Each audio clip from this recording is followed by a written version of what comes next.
आप सबको हमारे चैनल पर खुशामदीद कहते हैं। हमारा नावल कैसा लगा इसका इजहार कमेंट सेक्शन में ज़रूर दीजिएगा।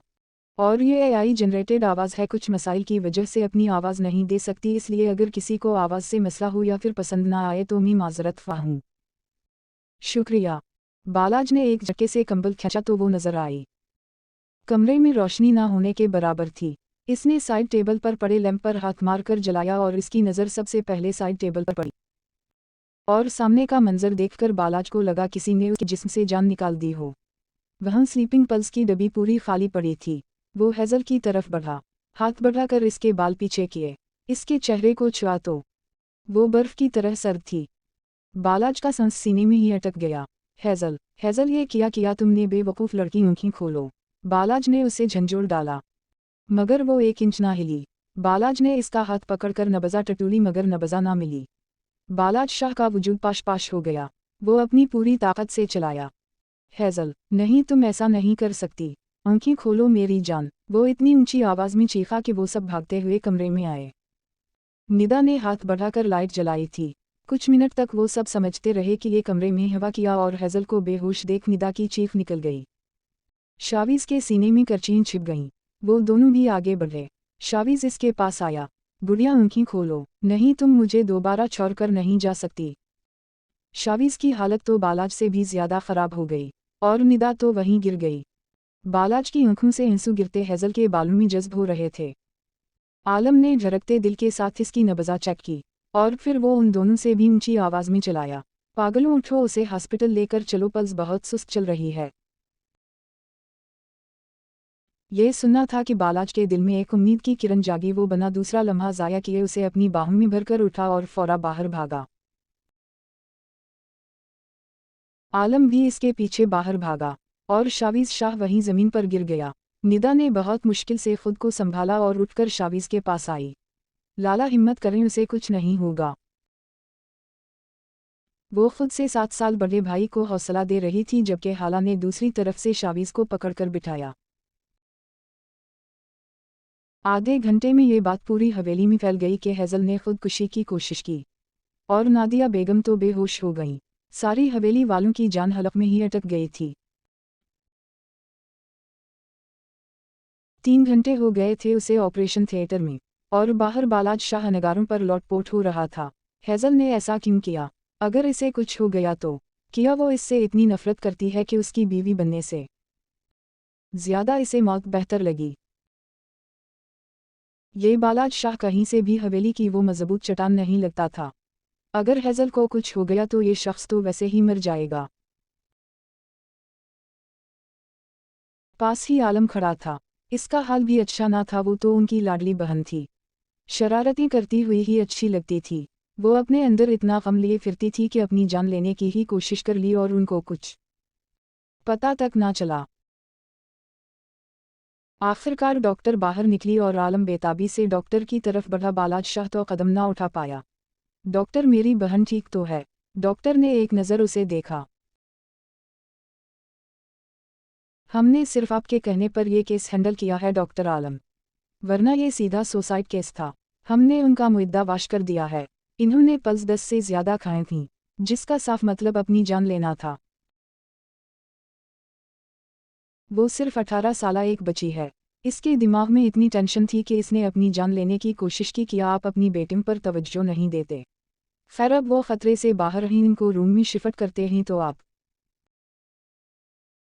मिल सकते हैं। फ़िलहाल वो बेहोश हैं। मेरी रिक्वेस्ट है उनसे ऐसी कोई बात ना की जाए जो वो दोबारा ऐसी कोई हरकत करें, और प्लीज़ उसे प्यार दें। बालाज ने बहुत मुश्किल से खुद को खड़े रखने के लिए दीवार का सहारा लिया। इसकी आंखों से आंसू बहते बैरड में जज्ब हो रहे थे। अगर आज हैज़ल को कुछ हो जाता तो वो तो अपनी जान ही खो देता। नहीं, अब वो हैज़ल को कोई तकलीफ नहीं देगा। कुछ देर बाद उसे रूम में शिफ्ट कर दिया गया था। वो दरवाज़ा खोलकर अपने मुर्दा कदमों को हरकत देता अंदर दाखिल हुआ। सामने बेड पर इस नखफीफ वजूद मशीनों की जद में पड़ा था। इसे सांस भी सही से नहीं आ रही थी, इसलिए ऑक्सीजन मास्क लगा हुआ था। बालाज इसके पास आया और स्टूल पर बैठ गया। फिर इसका हाथ अपने हाथ में लिया और इसकी चलती नब्ज़ा को महसूस करने लगा। हैज़ल मेरी जान ऐसा क्यों किया? तुम मुझसे इतनी नफ़रत करती हो कि अपनी जान लेने की कोशिश की। किया मैं इस काबिल नहीं कि तुम मुझे एक मौका देती। तुम्हें समझ क्यों नहीं आता मैं इश्क करता हूँ तुमसे और ये मेरे इख्तियार में नहीं। मैं नहीं रह सकता तुम्हारे बिना। अगर तुम्हें कुछ हो जाता तो मैं तो बिन मौत मर जाता। बोलो जवाब दो। वो बेबसी से धीमी आवाज़ में चलाया। मगर वो किया बोलती वो तो बेहोश पड़ी थी। बालाज की आंखों से एक के बाद एक आंसू हैज़ल के हाथ पर गिर रहा था। वो अपने अंदर चलती जंग को अंदर ही अंदर दबाए बैठा था। इसका बस ना चलता वो हैज़ल के वजूद को अपने सीने में छुपा लेता। वो चीखना चलाना चाहता था मगर इसकी आवाज़ अंदर ही अंदर घट गई।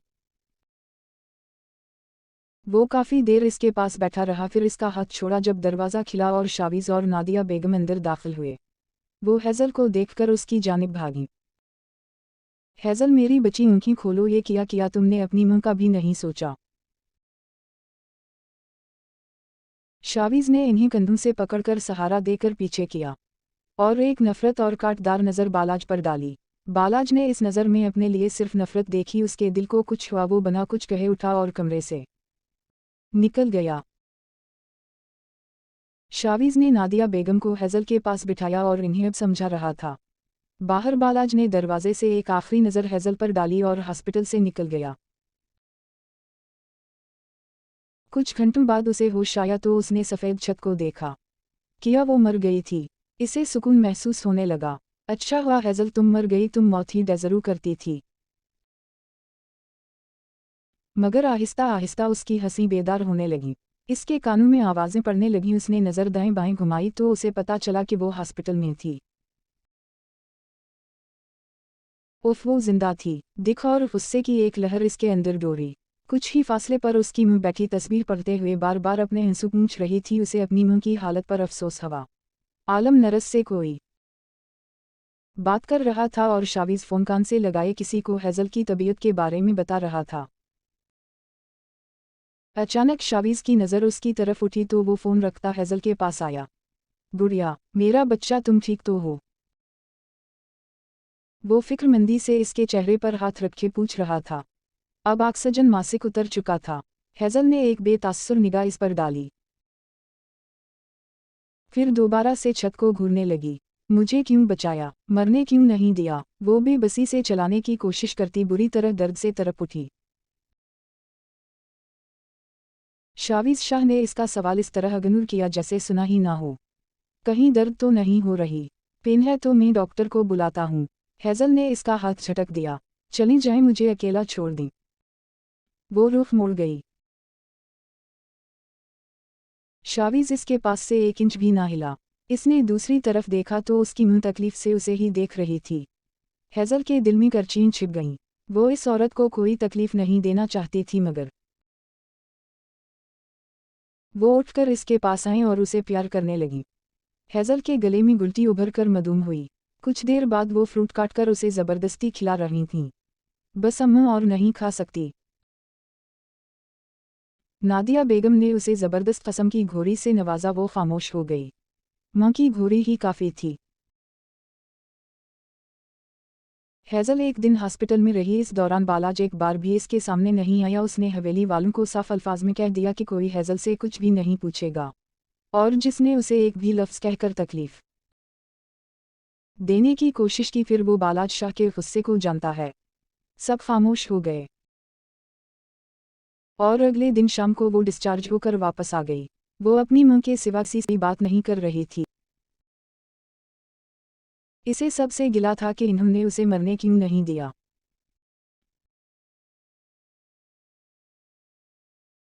आज हैज़ल को हॉस्पिटल से आए दूसरा रोज़ था।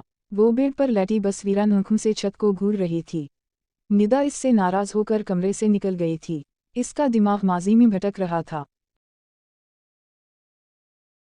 वो सालों से जो ये सोचती आई थी कि इसके साथ सबसे अलग सलूक क्यों किया जाता है अब वो वजह जान गई थी। इसकी ज़िंदगी में इतने झूठ थे कि हैज़ल सच जानते जानते थक गई थी। इसकी आंखों से बेआवाज़ आंसू बहते हुए कनपटी में जज्ब हो रहे थे। अचानक कमरे का दरवाज़ा खिला और हेज़ल ने फ़ौरन आँखें बंद कर लीं। कोई कदम कदम चलता इसके पास आ रहा था और सांसों के सबको महसूस। फिर वो इसके पास बेड पर बैठ गया। अब वो खुरदरा हाथ इसके बालों में उंगलियां चला रहा था। हेज़ल ने अपनी सांसों की आवाज़ को भी रोक लिया।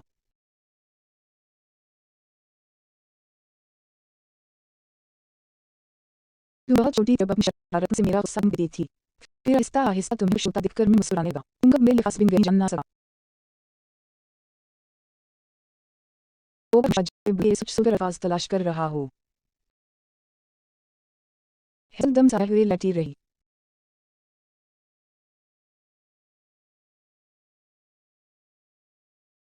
मुझे शुरू से ही गुस्सा बहुत ज़्यादा आता है, लेकिन तुम्हें मुस्कुराता देखकर मेरा गुस्सा हमेशा ख़त्म होने लगा।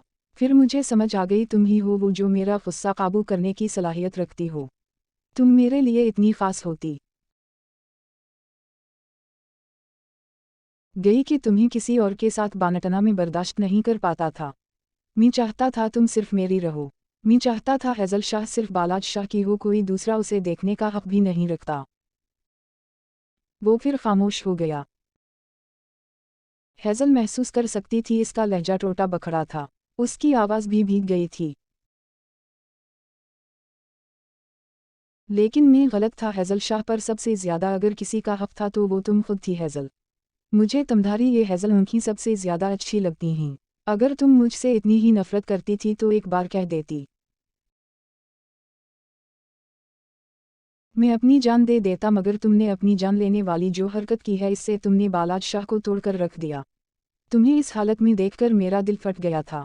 मैं 2 दिन से यही सोचता रहा कि अगर इस दिन मैं तुम्हारे कमरे में वक्त रहते ना आता तो मैं तो तुम्हें हमेशा के लिए खो देता। हेज़ल ने महसूस किया वो रो रहा था। वो बहादुर मर्द रो रहा था। तुम्हें अब ज़बरदस्ती मुझसे निकाह करने की कोई ज़रूरत नहीं। तुम मेरा इश्क थी और रहोगी। वो इश्क तो रूहानी है। इसमें जिस्म की कोई कैद नहीं। मैं आज तुम्हें अपनी इस कैद से आज़ाद करता हूँ। लेकिन एक बात याद रखना, तुम्हारे अलावा मेरी ज़िंदगी में दूसरी कोई नहीं आएगी। बस मेरी आँखों के सामने रहो। मैं तुम्हें दूर से देखकर ही ज़िंदगी गुजार लूँगा, मगर अब जी नहीं पाऊँगा। मेरे दिल में तुम्हें खोने का खौफ बैठ गया है, अब शायद कभी निकल ना पाए। अफसोस, मुझे इस तल्ख़ हकीकत के साथ जीना होगा कि मुझे हेज़ल शाह ने ठुकरा दिया। इतना कहकर वो उठ गया। हेज़ल के कान साई साई कर रहे थे। वो यकीन करना चाह रही थी कि क्या वो भी चाही जा सकती है। कोई इसे इस हद तक भी चाह सकता है कि इसके मरने पर रोने लग जाए। हेज़ल ने लम्हों में फैसला कर लिया। अचानक बालाज शाह का हाथ नाजुक गिरफ्त में आया। इसने हैरत और बेयकीनी से मुड़कर देखा। वो इसका हाथ पकड़े छत को देख रही थी। वो सोई नहीं थी। बालाज शाह ने खुद को कोसा। मैं आपके काबिल नहीं। मैं एक गंदा वजूद हूँ। और बालाज शाह का वजूद ज़मीन में धंस गया। इसने हैरत से हेज़ल को देखा जो अब भी उसे नहीं देख रही थी। इसे सालों से इस दिन से डर लगता था और वो जान गई थी।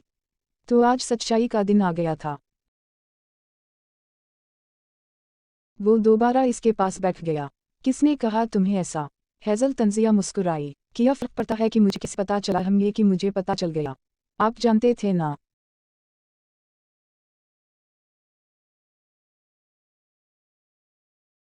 उसने बेयकीनी से बालाज को देखा। बालाज का सांस सीने में ही अटक गया। मुझे इस बात से फ़र्क नहीं पड़ता तुम्हारा माजी किया है। बस तुम कल भी मेरी थी, आज भी हो और हमेशा मेरी रहोगी। हेज़ल का हाथ लरज़ गया। इसने फटी फटी निगाहों से बालाज को देखा। आपने मुझे सच क्यों नहीं बताया कि यह मेरा हक नहीं था? मुझे आपसे ये उम्मीद नहीं थी। वो दोबारा अपना चेहरा छत की तरफ मोड़ गई। बालाज के दिल में करचीन छिप गईं। हेज़ल, मेरी पहचान ही झूठी थी। मैं तो ये भी नहीं जानती कि मैं कौन हूँ। आप सब जानते थे मगर नहीं बताया मुझे। वो रोती हुई गुस्से से चीख पड़ी। बालाज जानता था सच जानने के बाद इसकी यही हालत होगी। तो तुम्हारी खुदकुशी की वजह ये बात थी। तुमने सिर्फ इस वजह से अपनी जान लेने की कोशिश की। बालाज ने उसे कंधों से पकड़कर झुंझुर डाला। इसने अपनी लाल अंगारा आंखें लिए बालाज को जख्मी नजरों से देखा। आप मेरी जगह होते तो क्या आप भी यही नहीं करते?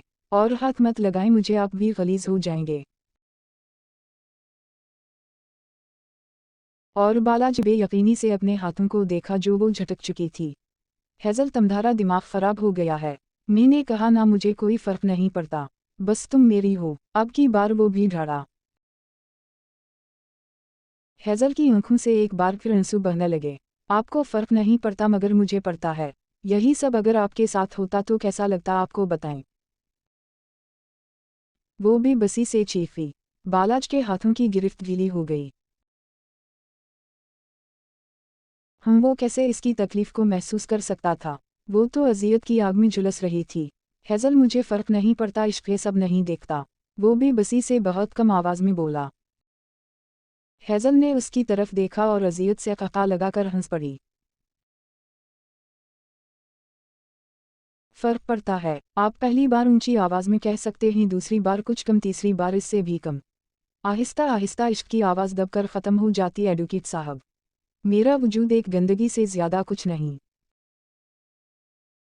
मैंने सिर्फ एक बार खुद को ख़त्म करने की कोशिश की है। बार बार करूंगी। मेरा वजूद इस दुनिया में रहने के काबिल नहीं। और बालाज ने हैरत से उसे देखा। और दूसरे ही पल कमरे की फिजा में एक थप्पड़ की आवाज़ गूंजी। और हेजल ने बेयकीनी से अपने गाल पर हाथ रखे बालाज शाह को देखा। खबराद, अगर अब खुद को कोई नुकसान पहचाने की कोशिश की भी तो मुझसे बुरा कोई नहीं होगा। एक बात तुम्हें समझ क्यों नहीं आ रही? मैं चीख चीख कर बार बार सारी दुनिया को बता सकता हूँ कि मुझे तुमसे इश्क है, तो मतलब है नहीं पड़ता मुझे फर्क। बालाज शाह जख्मी शीर की मानिंद इसके चेहरे पर धारा।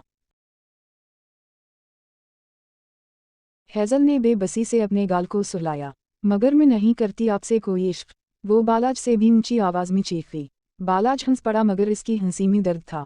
बिल्कुल, तुम तो मुझसे नफरत करती हो। हाँ, करती हूँ, बहुत ज्यादा, वो भीगी आवाज में बोली। बालाज ने तकलीफ से अपने हाथ को देखा। इसे अफसोस हुआ वो उसे थप्पड़ नहीं मारना चाहता था। आखिर तुम चाहती क्या हो हेजल? वो भी बसी से इसके गाल को प्यार से छूता बोला। हेजल ने इसका हाथ झटक दिया। जख्म देकर मरहम रखने वाले मुझे जहर लगते हैं। मुझे सिर्फ मेरी पहचान चाहिए, दे सकते हैं वो? बालाज के चेहरे पर इस सारे वक्त में पहली बार मुस्कुराहट आई। हम दे सकता हूँ, सिर्फ एक तरीके से। हेजल ने बेयकीनी से उसकी तरफ देखा। वो फौरा उठकर आगे बढ़ी और इसके नज़दीक बैठ गई। कौन सा तरीका? बालाज ने देखा, इसके चेहरे पर उम्मीद की किरण चमकी थी। बालाज शाह की बीवी की पहचान। मैं तुम्हें सारी दुनिया के सामने अपना नाम दे सकता हूँ, एक बार मुझ पर भरोसा करके तो देखो। मैं तुम्हारी हिफाजत कर सकता हूँ जैसे आज तक करता आ रहा हूँ। वो बहुत उम्मीद से इसके चेहरे को देख रहा था। हेजल ने अपना चेहरा फेर लिया।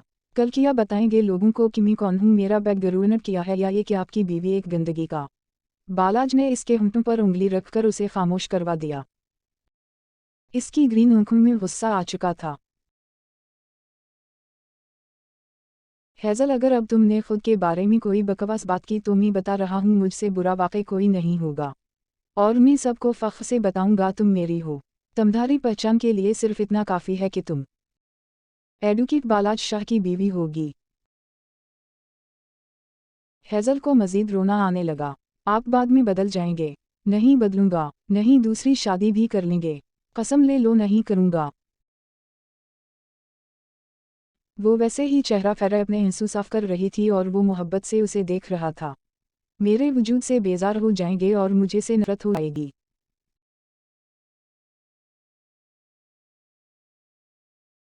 बालाज ने अपना क़क़ा बहुत मुश्किल से रोका। इस सवाल का जवाब मैं शादी के बाद दूंगा। वो इसके कान में सरगोशी कर गया। और हेजल ने खिफ़्फ़त मटाने को अगला हुक्म सुना दिया। मैं मज़ीद आगे नहीं पढ़ूंगी और न ही आपकी कोई दानिश सुनूंगी। बालाज का चेहरा उतर गया। बिल्कुल नहीं, अब मैं लोगों को ये कहूँगा कि मेरी बीवी सिर्फ इंटर पढ़ी है। डांटूंगा नहीं, लेकिन आगे तो पढ़ना पड़ेगा। हेज़ल ने उसे गुस्से से घूरा। जाएं फिर, अपने जैसी पढ़ाकू बीवी के आए, मुझसे नहीं होती पढ़ाई। बालाज उसके करीब हवा और अपने हाथों से इसके बाल चेहरे से पीछे किए। मेरे लिए दुनिया की कोई दूसरी लड़की हेज़ल शाह नहीं हो सकती। शादी तो मैं सिर्फ तुमसे करूंगा, बाकी दुनिया की दूसरी किसी लड़की से मुझे कोई सरविकार नहीं, और मैं खुद तुम्हें पढ़ाऊंगा ना। हेज़ल ने उसकी तरफ तफ्तीशी नज़रों से देखा। अगर किसी दूसरी लड़की को देखा या इससे फ्री होने की कोशिश की तो मुझसे बुरा कोई नहीं होगा। और बालाज शाह के होंठों पर जिंदगी से भरपूर मुस्कुराहट दौड़ गई। तुमसे बुरा तो वैसे भी कोई नहीं, वो बुड़बड़ा। वैसे तुम तो मुझसे नफरत करती हो, फिर ये पाबंदियां क्यों? हेज़ल ने उसे एक ज़बरदस्त कसम की घोरी से नवाजा, फिर इसका गिरेबान पकड़ लिया। मैं नफरत करूं या मोहब्बत मेरी मर्जी, लेकिन एक बार अगर आप मेरे हो गए तो फिर आखिरी सांस तक मेरे ही रहना पड़ेगा। ये बात अपने इस दिमाग में बैठा लें। मतलब मोहब्बत के चांस हैं। हेज़ल ने इसका कॉलर छोड़ा और बिना कुछ बोले दोबारा लेट गई। तो मतलब मैं हम समझूं? हेज़ल ने बलीनकट पकड़ा और अपने ऊपर लिया, फिर हाथ से दरवाजे की तरफ इशारा किया। दरवाज़ा इस तरफ है, निकल जाएं। इतना कहते साथ वो कंबल अपने चेहरे तक ओढ़ चुकी थी। और बालाज शाह ने इस ड्रामेबाज को देखा। फिर इसके कान के पास हुआ और सरगोशी नुमा आवाज में बोला, क्या बात है हेज़ल, तुम तो मेरी होने की सोच से ही मगरूर हो गई। वैसे ये गुरूर जचता है तुम पर। तुम्हारी जगह कोई और होती तो बालाज शाह उसे जूती की नोक पर रखता। मगर तुम तो मेरे सर का ताज हो। वैसे मैं सोच रहा हूँ आका जान से बात करके निकाह उसी माह रखवा लेते हैं, क्या कहती हो? और हेज़ल का हाथ कंबल से बाहर निकला और सीधा दरवाजे की तरफ गया। मतलब साफ था कि बालाज शाह दफा हो जाओ। वो कहका लगाकर हंसा और कमरे से बाहर निकल गया। मगर अब वो अंदर तक पुरसुकून हो गया था। ये सोच ही इस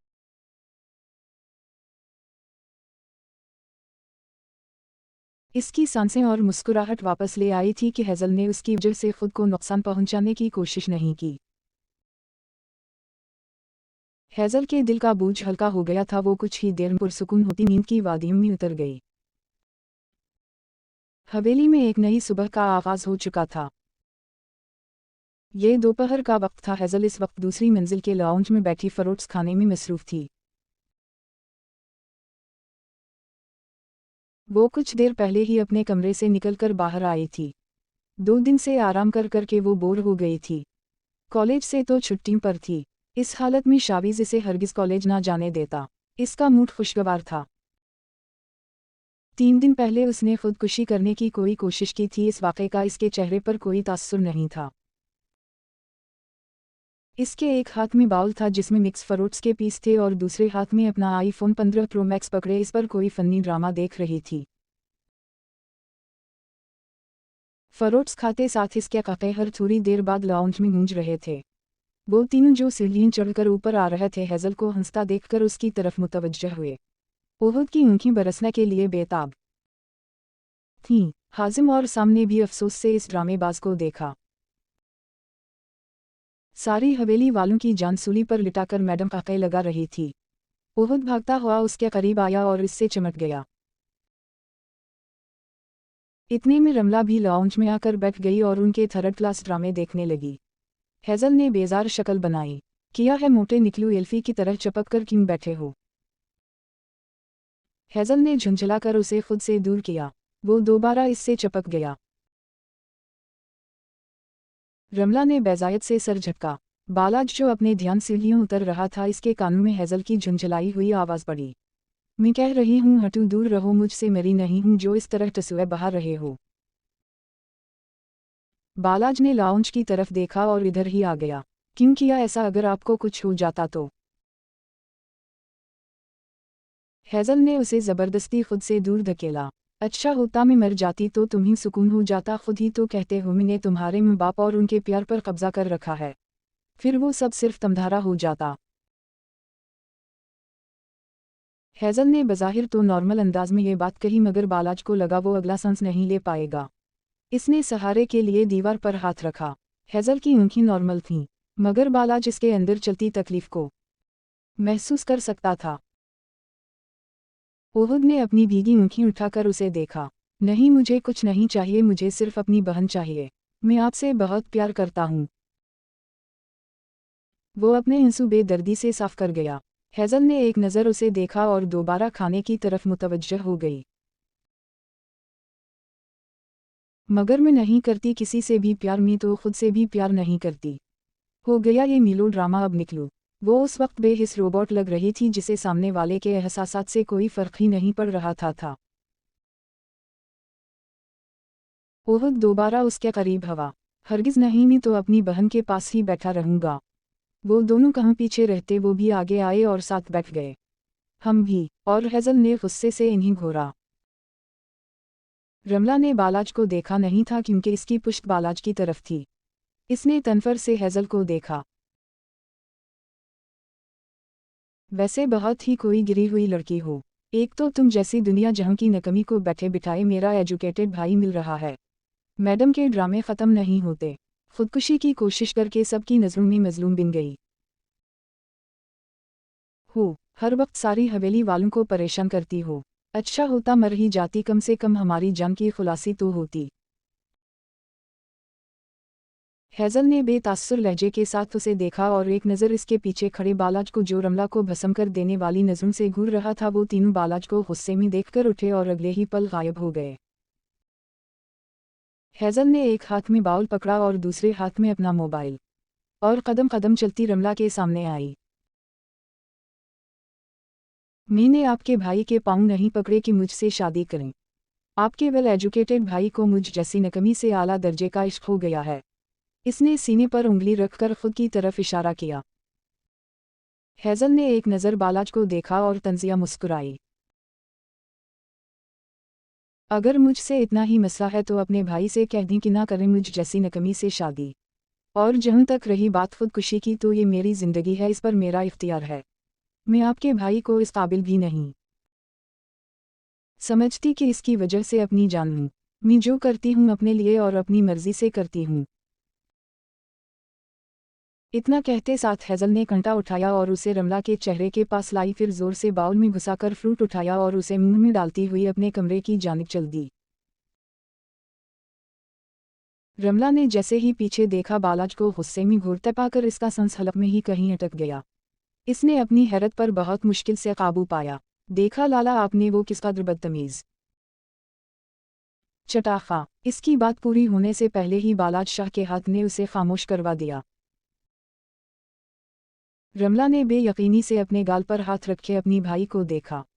इसका गुस्सा ऐसा ही था, वो थप्पड़ मारने से पहले एक पल भी नहीं सोचता था। अपनी बकवास बंद रखो। हिम्मत कैसे हुई उसके मरने की बात करने की? अगर आज के बाद तुमने इसके साथ बदतमीजी करने की कोई कोशिश की तो रमला शाह मुझसे बुरा कोई नहीं होगा। भूलो मत, वो बालाज शाह की होने वाली बीवी है। और रमला के कान साई साई कर रहे थे। हेज़ल की वजह से उसे दूसरी बार थप्पड़ पड़ चुका था। वो बिना कुछ कहे पाँव पटकती अपने कमरे में भाग गई। मैं तुम्हें छोड़ूंगी नहीं हेज़ल शाह, तुम्हारी तबाही मेरे हाथों है। वो खुद से बुड़बड़ाती कमरे में चली गई। बालाज हेज़ल के कमरे में आया तो वो पर सुकून बेड पर आड़ी तिरछी लेटी मोबाइल पर अब भी कोई ड्रामा देख रही थी। दरवाज़ा खुलने की आवाज़ पर उसने दरवाजे की तरफ देखा। चेहरे पर नागवारी दर आई। आप तो वेल एजुकेटेड हैं, फिर भी इतनी तमीज़ नहीं है कि किसी लड़की के कमरे में इजाज़त के बिना नहीं जाते। हेज़ल के लहजे में चट्टानों की सख्ती थी। वो इसकी बात अगनूर करता आगे आया। मैं रमला की तरफ से तुमसे माफ़ी मांगता हूँ हेज़ल। इससे क्या होगा? आप रमला ही नहीं ना तो जाएं अपनी बहन को भेजें माफ़ी मांगने। बालाज ने अपना गुस्सा कंट्रोल किया। हेज़ल अब ये ज़्यादा हो रहा है। और हेज़ल कहका लगाकर हंस पड़ी। क्यों किया हुआ? आप तो अभी से अपनी होने वाली बीवी की इज्जत नहीं करवा पा रहे। जिसका दिल चाहता है आकर मेरा दिल अपने कदमों तले कुचल देता है। शादी के बाद मैं कैसे आप पर यकीन करूंगी? कल को कोई कुछ कहे गा तो आप मुझे छोड़ देंगी। बालाज ने गहरी सांस ली। किया मेरा माफ़ी मांगना काफ़ी नहीं। वो नहीं मानेगी इसलिए मैं मांग रहा हूँ ना। इसके लहजे में बेबसी डर आई और हेज़ल ने भी हार मान ली। इससे ज़्यादा अगर वो नखरे करेगी तो उसको ही नुकसान होगा। उसके लिए यही काफ़ी था कि बालाज शाह जो किसी के सामने नहीं झुकसा उसके सामने झुका माफ़ी मांग रहा था। ठीक है मैंने किया मुआफ़ अब जाएं। अंदाज एहसान करने वाला था। वो दोबारा अपने मोबाइल की तरफ मुतवज्जह हो गई, मगर बालाज वहीं खड़ा रहा। फिर इसके पास बेड के किनारे पर टक गया। हेज़ल ने उसे हलता ना देखकर सवालिया नज़रों से घूरा। मुझे निकाह के बारे में भी बात करनी है। और हेज़ल का दिल चाहा अपना सर फाड़ लिया उसका। वो इसकी बात को इग्नोर किए वापस मोबाइल में गुम हो गई। बालाज ने उसके हाथों से मोबाइल छीन लिया। जब मैं बात कर रहा हूं तो तुम्हारा ध्यान सिर्फ मुझ पर होना चाहिए हेज़ल शाह। और हेज़ल ने इसे देखा और इसके बोलने की मुंतज़िर हुई। बताओ कब निकाह करोगी? मैं उसी माह चाहता हूँ। हेज़ल ने अपना मोबाइल इसके हाथ से खींचा। मैं अपना जवाब दे चुकी हूँ, 3 माह बाद आएगा निकाह के लिए, अब जाएं। और बालाज ने अपना गुस्सा अंदर ही अंदर दबा लिया। मैं सरीस हूँ हेज़ल। मैं भी बहुत सरीस हूँ, शक्र करें मैं आपसे निकाह के लिए तैयार हूँ, वरना भूलें मत निकाह के वक्त मेरे पास इनकार का इख्तियार भी होगा। वो उसे बहुत कुछ जता गई और बालाज का दिल सुकड़ गया। हेज़ल तुम अब मेरे साथ ये सब करोगी? लहजे में मान टूटने की तकलीफ और बेयकीनी थी। आपके पास 3 माह हैं। जैसे जैसे मुझे इज्जत दिलवाते जाएंगी वैसे वैसे मैं आपसे निकाह के लिए दिल से राज़ी होती जाऊंगी, वरना आप समझदार हैं। बालाज ने एक थकन ज़दा सांस खारिज की। अच्छा ठीक है, मुझे मंजूर है। इतना कहते साथ वो कुछ पल उसे बेबसी से देखता रहा, जो कमज़ोरी के बाइस जर्द चेहरा लिए मोबाइल पर दोबारा मुतवज्जह थी। फिर उठा और कमरे से बाहर निकल गया। हेज़ल ने अज़ियत से मोबाइल फेंका और इसकी आंखों के सामने उहुद और इसकी बातें घूम रही थीं। वो बेबसी से रोती वहीं बेड पर लेट गई। रमज़ान का महीना शुरू हो चुका था। 4 दिन हो गए थे ताया जान और ताई जान को वापस आए और 2 दिन पहले तानिया भी उनके घर आ चुकी थी। ज़ोया में इतने मैनर्स तो थे कि वो ताई जान और ताया जान के होते हुए अज़लाम शाह के कमरे में रुकने जैसी गलती ना करती, इसलिए वो 5 दिन पहले ही वापस अपने कमरे में आ गई थी। अज़लाम शाह ज़्यादातर अपने काम के सिलसिले में गायब रहता था और तानिया का इससे सामना कम ही हुआ था। ताई और ताया जान तो ज़ोया को देखकर हमेशा की तरह खुश हो गए थे। ज़ोया की हमदान साहब से बात नहीं हो पा रही थी, मालूम नहीं क्या मसला था। और भी जान तो खालिदा फपो के घर में ही थीं। ये दोपहर के बाद का वक्त था, जब ज़ोया किचन में मौजूद इफ्तारी की तैयारी कर रही थी। चेहरे पर हमेशा की तरह नूरानी मुस्कुराहट थी। वो अपने ध्यान काम कर रही थी जब अज़लाम शाह किचन में दाखिल हुआ और उसे काम करता देखने लगा। ज़ोया ने किसी की नज़रों की तपिश महसूस करके चेहरा उठाकर देखा तो ओशन ब्लू आंखें चार हुईं। वो मुस्कुरा कर उसे ही देख रहा था जो पिंक फराक में बारबी लग रही थी। ज़ोया ने मुस्कुरा कर उसे देखा जो पिंक कलर की शर्ट और ब्लैक पैंट में था। वो आजकल ज़ोया के साथ मैचिंग कपड़े ही पहन रहा था। ज़ोया ने अपनी मुस्कुराहट दबाई और दोबारा काम की तरफ मुतवज्जह हुई। अज़लाम शाह ने देखा बालों की एक लट इसके चेहरे को परेशान कर रही थी।